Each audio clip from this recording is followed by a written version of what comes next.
ایک دوسرے کو عزت دو، برداشت کرو۔ میرے نبی نے فرمایا بہترین مسلمان وہ ہے جو بیوی سے اچھا سلوک کرتا ہو، اور بیوی سے فرمایا میری شریعت میں سجدہ ہوتا تو بیوی سے کہتا خامد کو سجدہ کر۔ بہترین صدقہ اولاد کی تربیت ہے۔ پورا گھر میرے نبی نے نقشہ، ہر ایک کی قیمت بتائی۔ ماں تیرے قدموں تلے جنت، کا کاش میری ماں زندہ ہوتی، تم دیکھتے میں کیا کرتا، میں عشاء کی نماز کے مصلی پر ہوتا، میں سورۃ فاتحہ پڑھ رہا ہوتا، ادھر سے آواز آتی میری ماں کی محمد، تو میں نماز توڑ کے کہتا لبیک اماں جان۔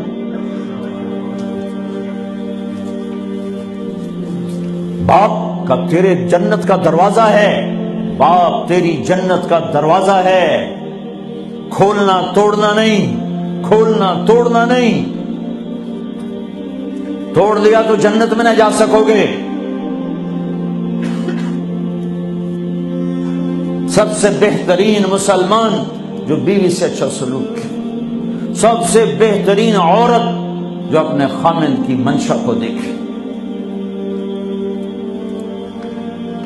پھر آپ نے ایک عجب بات فرمائی جو معاشرے میں بہت بوجھ بنتا ہے جس کا، ہاں بھائی تمہیں ایسا صدقہ بتاؤں جس سے بڑھ کے کوئی صدقہ نہیں، تمہیں ایسا صدقہ بتاؤں جس سے بڑھ کے کوئی صدقہ نہیں۔ انہوں نے کہا جی کیا؟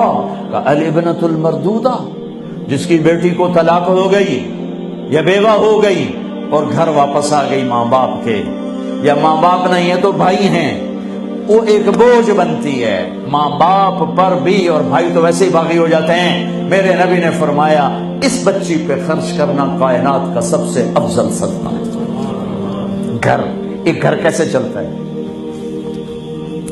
ہمارے ہاں پنجاب سندھ بلوچستان سرحد میں بہنوں کو وراثت میں کوئی حصہ نہیں ملتا، سب بھائی کھا جاتے ہیں۔ میرے نبی نے فرمایا جس کو اللہ نے 2 بہنیں دیں اس نے ان کا حق ادا کیا، شادی کی حق ادا کیا۔ ماں باپ کی وراثت میں سے ہوتا ہے، اگر میں نے کوئی خود کمایا ہے اس میں بہنوں کا حق نہیں، ماں باپ سے اگر 1 روپیہ بھی آیا ہے تقسیم کیا جائے گا۔ جس نے بہنوں کا حق ادا کیا، شادی کی حق ادا کیا، اس پہ جنت واجب ہو گئی۔ جس کو اللہ نے 3 بیٹیاں دیں اس نے ان کی ڈولی اٹھائی، وہ جنت میں میرے ساتھ یوں ہوگا۔ ایک بولے اگر 2 ہوں، کہ جس نے 2 بیٹیوں کی شادی کی وہ بھی ایسے ہوگا۔ اللہ بھلا کرے۔ ایک صحابی کا کہ جس کی 1 ہو، کہ جس کی 1 ہے، اگر اس نے اس کو عزت سے رخصت کیا تو وہ بھی میرے ساتھ ایسے ہی ہوگا۔ پھر کئی بچیوں کو طلاق پڑی ہے کہ اس کو بیٹا نہیں ہوتا۔ یہاں آنے سے پہلے کا واقعہ، پنڈی سے بچی رو رو برا حال اس کا، میں تو فون سنتا ہی نہیں ہوں ایسے کہ میرا تو کلیجہ پھٹ گیا ہے۔ ہے کہنے لگی کہ سسرال نے کہا تھا بیٹی ہوئی تو طلاق دے دیں۔ میں نے کہا اس میں میرا کیا قصور ہے، اور بیٹی ہی ہوئی اور مجھے طلاق پڑ گئی، اور میں گھر آ گئی 22 سال کی عمر۔ بیٹی دینے والا اللہ اور ظلم کرنے والا سسرال۔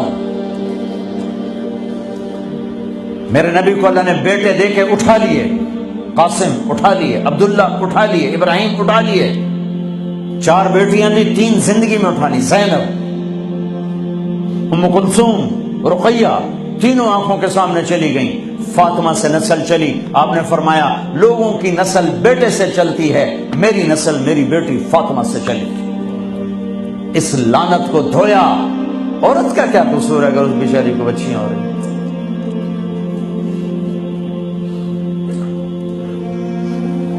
جس نے اپنی بہنوں کو حق ادا کیا، جس نے بیٹیوں کو ڈولے میں بٹھایا، ان کا حق ادا کیا، کہ جنت میں یوں ہو جائے گا۔ بہنوں کو دینا اتنا ضروری ہے، حرام ہو جاتی ہے روٹی۔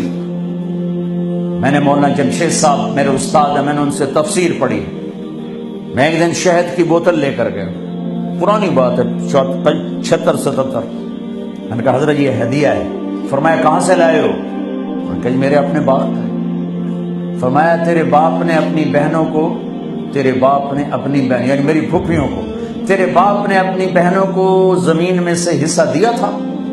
یہ سوال کیوں کیا؟ 10 روپے کی شہد کی بوتل تھی اس وقت، کہ اگر دیا تھا تو یہ میں لے لوں گا، اگر نہیں دیا تو پھر یہ حرام ہے، میں نہیں لوں گا، یہ مطلب